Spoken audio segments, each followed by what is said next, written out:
Royal Dutch Shell plc is one of the world's largest oil and gas companies and produces around 3.7 million barrels of oil equivalent per day. Look, I just want to say, we're talking about these two companies because they're the big boy, but you know that Saudi Aramco is preparing a listing for 2018. Their production is about 11 million barrels a day. So this just shoots these out of the water. In due course, Saudi Aramco might be the company we're talking about here, but of course, I mean, that will be a Saudi-based company with a very limited free float, blah, blah, blah. This is a proper London-listed company with a long history and, you know, global operations. I can go back to Sorry, that Royal was Dutch Shell.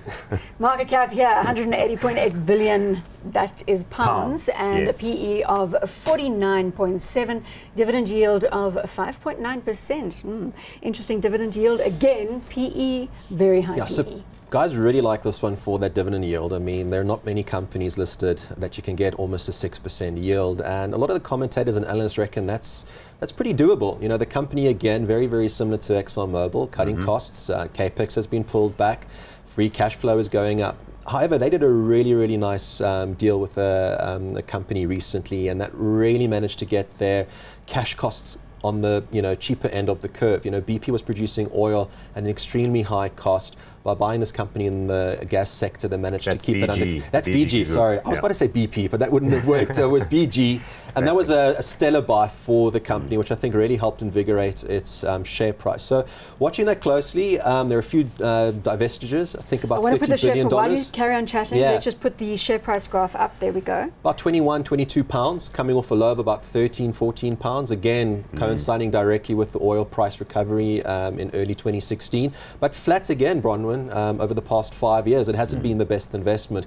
However, I might actually prefer this one over ExxonMobil purely based on a fantastic dividend yield, and I think the sustainability of that dividend yield due to this company having a lot of extra cash to play with going forward. Again, it's completely determinant on the oil price. Dividend yield almost 6%, you can't sneeze at that, and if it's sustainable, as Nicholas is saying, then this is perhaps something you should think about. Look, the BG Group acquisition was an interesting one because it really pushed their production more into gas. Now, let's talk about that. Oil is, of course, what we've talked about, transport fuels, industrial uses. Gas is really the sort of fossil fuel of the future, if you can call it that, because, of course, it's got a much lower carbon footprint than coal. So a lot of natural gas was starting to get imported and distributed via pipelines into generation of electricity using gas turbines. So that's good and well.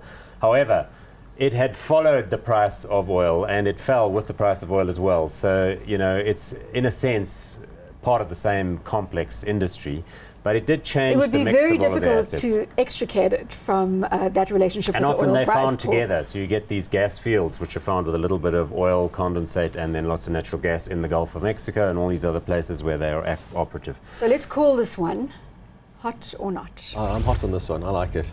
I like that yield. Look, it's by far the largest company on the London Stock Exchange. So it's really got a prominent place. It's headquartered in The Hague, but listed principally in London. The long-term share price doesn't look as good because of the consolidation and then the separation of the dual listed entity, blah, blah, blah.